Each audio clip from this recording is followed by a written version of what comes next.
we're going to have proportional corresponding sides.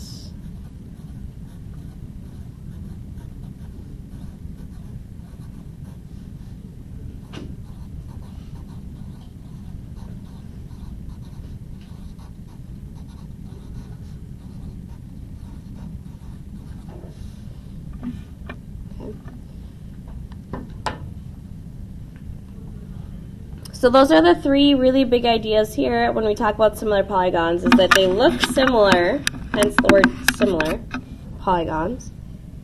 Okay, but they're not exactly the same. In order to make the same shape, they do have to have congruent angles, but the sides are going to be proportional. Which we talked about proportions yesterday. Remember, proportions are where you have those ratios that are the same as we look.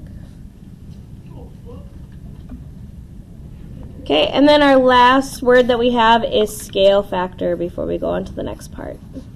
Scale factors are something that you have been working through for a couple years now. If you had pre-algebra in 7th grade, that was a really big idea of 7th grade. So if you had Miss Lukens or Miss Reese, those kind of scale factors we talked about a lot then. Mr. Hotfarth. Okay. The ratio used to increase or decrease size.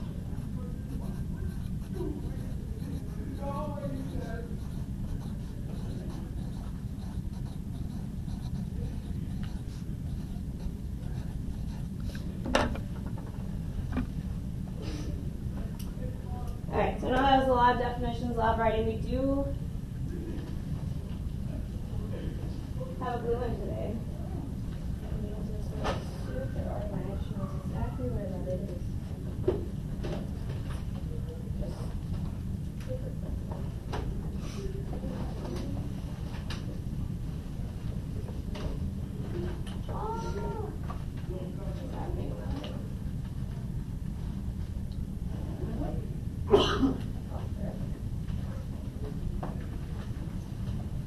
They're not right there. Where did they go?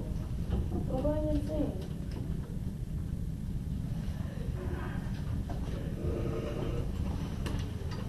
Oh, they're right here. I found them. Okay, so this is going to get glued in either on the left or the right side. If you started a new page with me, you should have plenty of room to glue that in without going to the next page. If you're running out of space, you might want to put that on the next page.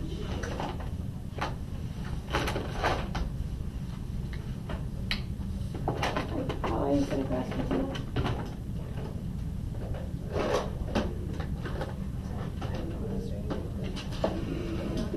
Alright, so gotta get that glued in. We have 3 examples we're going to talk about here.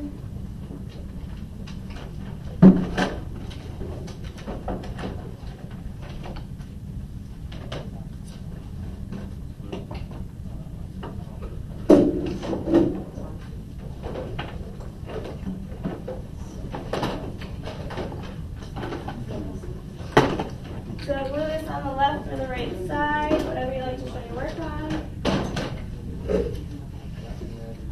Did I get you guys somewhere? Missed you? Sorry.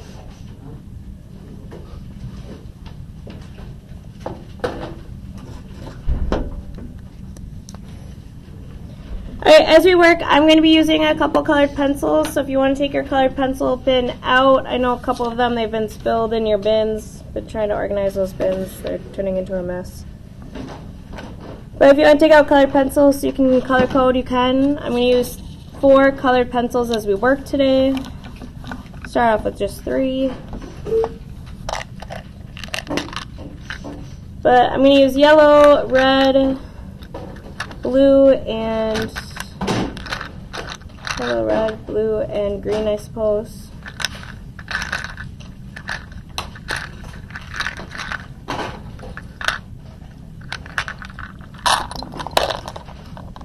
So if you want to take those out, you can.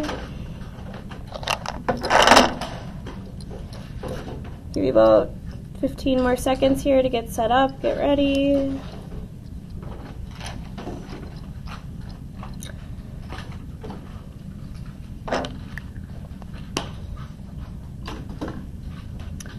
All right, so as we talk about similar polygons, when we look at shapes, we do have to know what parts are going to be corresponding. We see that word correspond. Remember, correspond means like two things that are connected. They go together. Okay, so as we take a look at this first one, we're just going to be talking about those corresponding parts. So this is number 1. And in number 1, we know that triangle, so we use that little triangle symbol, ABC,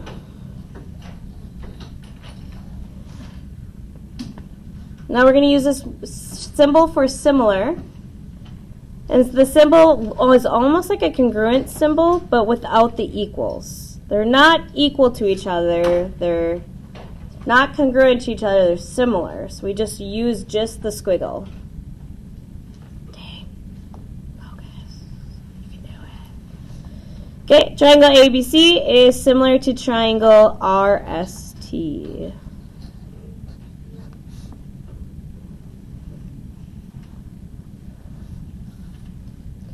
All right, so as we take a look at this, that's going to tell us our corresponding parts. This sentence is really important for us because it tells us those parts, those corresponding angles, and those corresponding sides. So first off, when we look at our angles, angles are congruent. So we can go through and we can match the angles that go together. And as we look, this statement tells us what goes together. So it's telling us that A, since it was listed first, is going to go with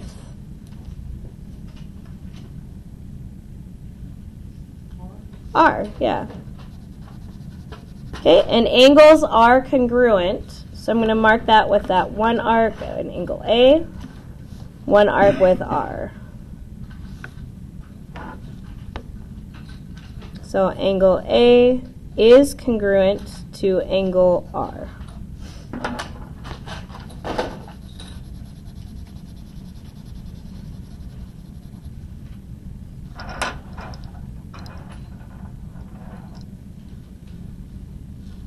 Okay, then we move on to the next angle. So B is my middle part here. B is going to go with S. Good. So that similarity statement is really important. It tells us how things are lined up. So B, I'm going to do those two arcs for B because it's different. But that's congruent to S, this angle here.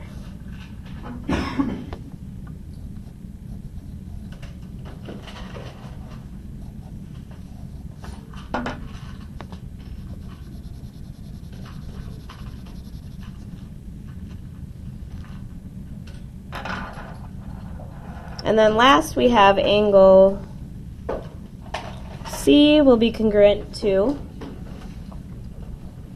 angle T. And this is just like in chapter 4 when we did those congruent statements. If you struggled through chapter 4, this is kind of a quick reteach. Part of the congruent statements in chapter 4 was just matching those letters. If you didn't know that those things matched, now you do. It makes things easier.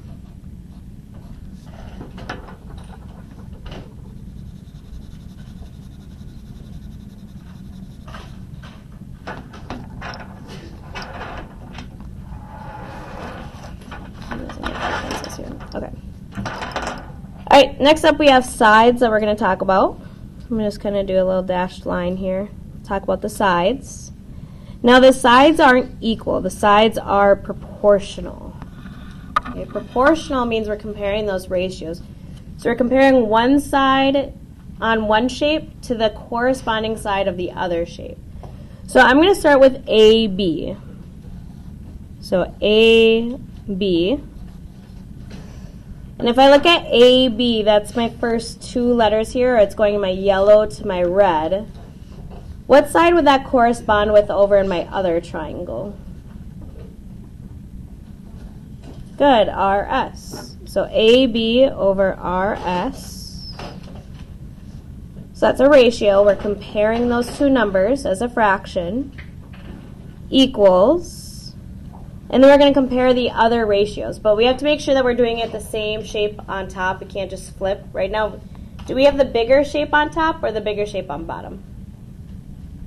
Bigger shape on top. Good. So as we go, bigger shape has to stay continue on top. So I'm going to pick another side from this shape, the bigger one. Okay, BC. But I need to match what BC is going to go with over here. Say again? ST, yeah. Could I say TS? Is it the same side? ST, TS? Yeah, you could. I find it easiest to match it though. B matches with S, C matches with T, so I like to keep it that way too. Okay, and then we have a third side because it is a triangle. So what's our last side that we're missing? CA or AC.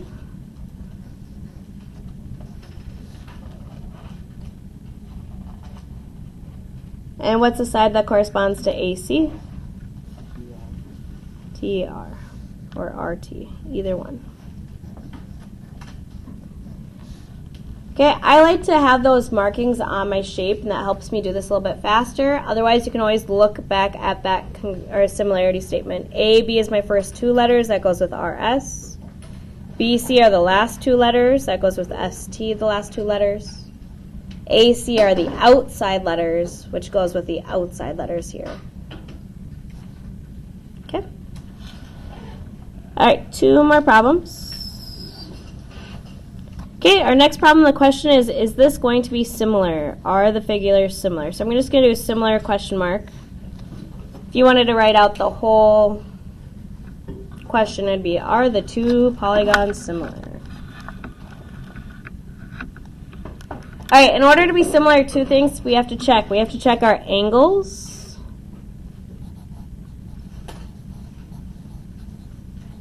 And we have to check our sides.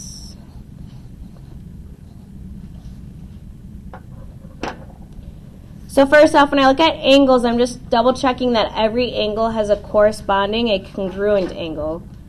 So if I look at angle J, what is angle J is congruent with? Q, so that matches. Okay, what else is going to be congruent? Good, K and R. Both have those two arcs.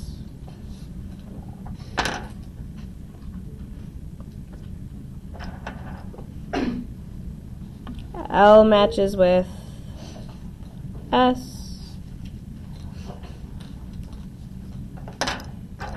And finally, M matches with P. So does every angle have a matching angle? Yes. Okay, we have to see, yes, they are congruent, so that's a good to go. They're all congruent.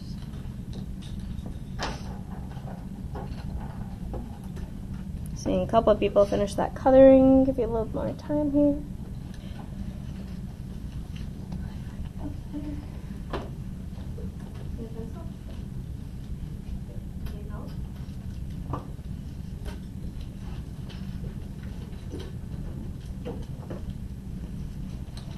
Alright, so the next thing we have to do is we have to check the sides. Now the sides have to be proportional, so we have to create this string of fractions and see if all the fractions are equal. So as I look at my first fraction, there's 4 sides, so there's going to be 4 fractions. So if you like to set up your fractions first with those lines, you can. And we're going to compare sides as we go. Okay. Couple ways you can do this. One, you can keep looking in between those congruent parts. Okay, or I like to personally either go from smallest to biggest or biggest to smallest. It's up to you. So if I start with 25, because that's kind of this bottom part here, is 25 going to match with 12? If you look at what 25 is between M and J. It's between my yellow and green. What number is that actually going to go with over here? 15. Good, 15. How did you know? Yeah, they're matching. So we have to make sure we're matching the sides with the matching angles. Okay, it doesn't matter that we already go in, but we have to have the bigger number on top now, so we're going still from left to right. So let's go to 20. 20 is between J, K. What is that going to match with over here? What? JK is going to match with 12, QR.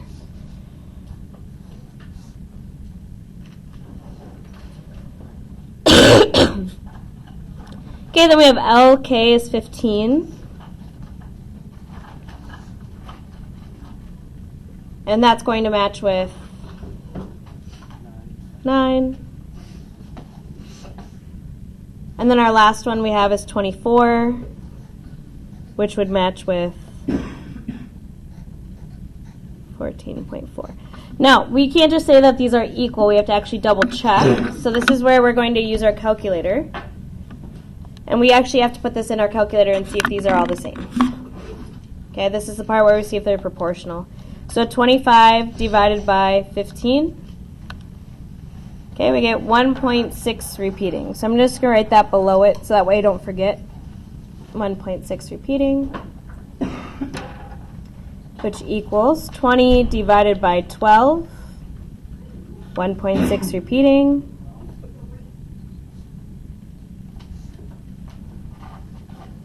$15 divided by 9. 1.6 repeating.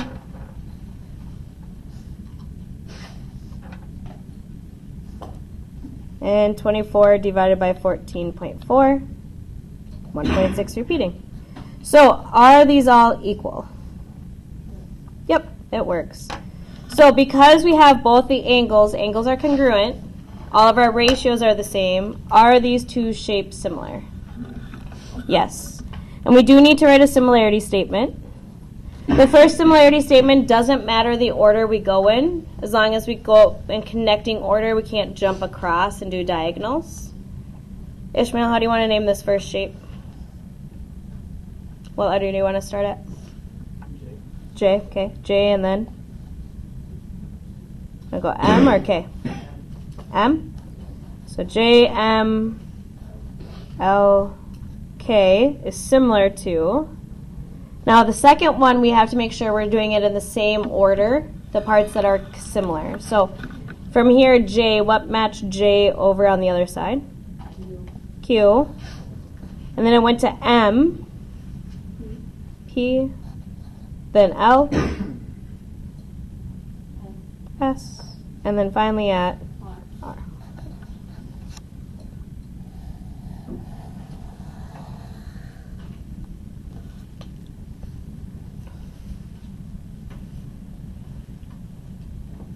All right, we have one more problem, but it's really two problems. Ha ha ha. So evil. Sorry. It's really not too bad. All right, number 3. Oh, I forgot to label this one as 2, if that's going to bother you. Number 3, this one we're going to be given our similarity statement, and we're going to be finding some different parts, some missing parts. So we know A, C, D, F is similar to... So we're going to do that little squiggle. It's kind of the same as V, W, Y, Z. And our goal is going to be to find X and Y. And when I say find X and Y, we're finding the lowercase x and lowercase y, not those angles.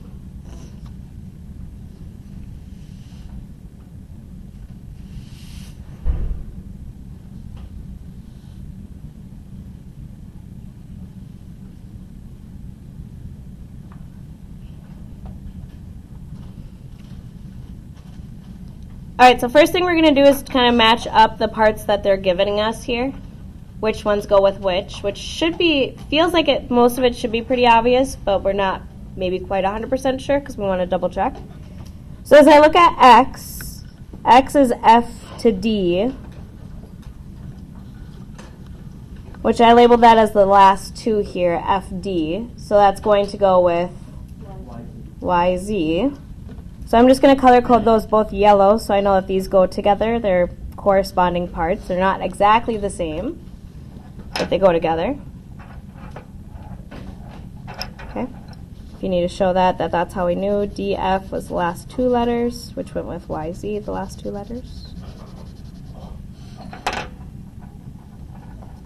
Okay, we also have CD here is 9. Now this is the part where we really want to use our similarity statement, because some of us might have just thought this was flipped upside down. But CD are my middle two letters, which means it goes with what over here? My middle two are, yeah, WY. So it actually goes with this one over here. So it's actually like flipped upside down and flipped sideways. So these two actually match. And then lastly, we have this AF, which is the outside letters. So that would match with ZV.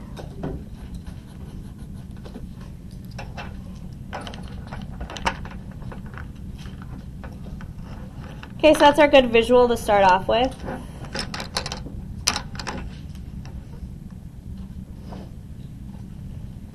All right, let's start by finding x. When we solve a proportion, we always want our variable to be in the numerator or in the denominator?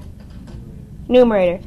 So I'm going to start with x in the numerator in the top, x over, and I'm going to put x over what side we're comparing it to. So what side on the other polygon does x go with?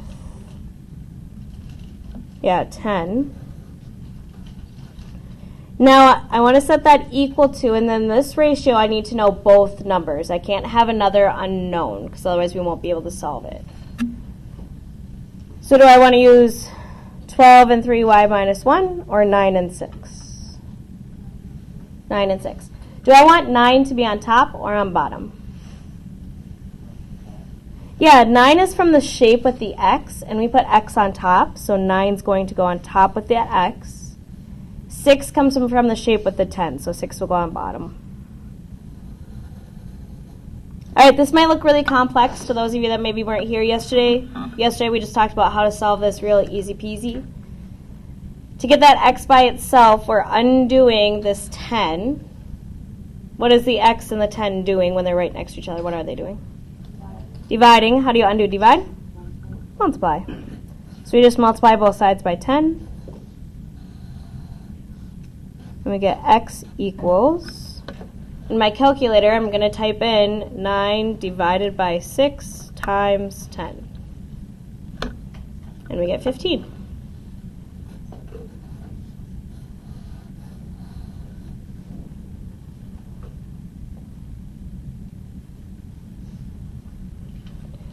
All right, then it also told us to find y. So again, we're going to start with those ratios. I want my y to be in the numerator. We always want the variable in the numerator if we can. So I'm going to put 3y minus 1 on top.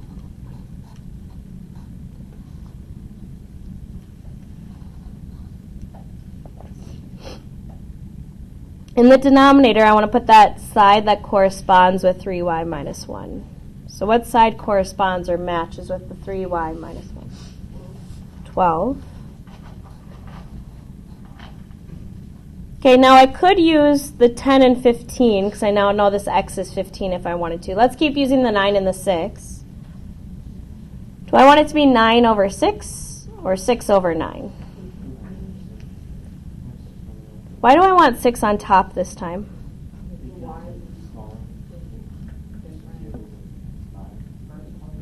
Yep, you both have the right answer. So Dane's kind of thinking that because we had the smaller polygon on top, bigger polygon on bottom, so we did this one first, then this one. Harper was saying because we took the 3y, and the 6 goes with that 3y. Is that what you're saying, Harper? Yeah. Good. So we always want them to be matching across as they go. All right, so now we're solving for that y. So are we going to undo the 3, the 1, or the 12 first? The 3y and the minus 1 are together in that numerator. It's almost like they're in parentheses. So if you need to put parentheses around them, you can. We need to undo that bottom part. That bottom part is like the furthest away. So to undo dividing by 12, we're going to multiply by 12. So we get 3y minus 1 equals 6 divided by 9 times 12 is 8. And then we're just solving that two-step equation. So next step, are we going to undo the 3, the coefficient, or undo the constant, the minus 1? Good, we undo constants first. Onto minus 1, plus 1, both sides.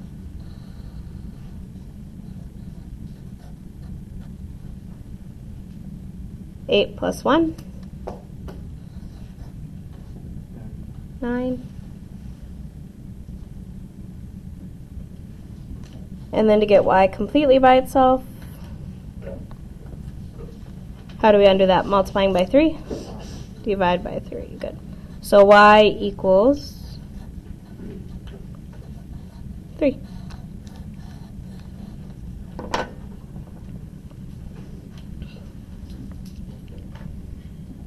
All right.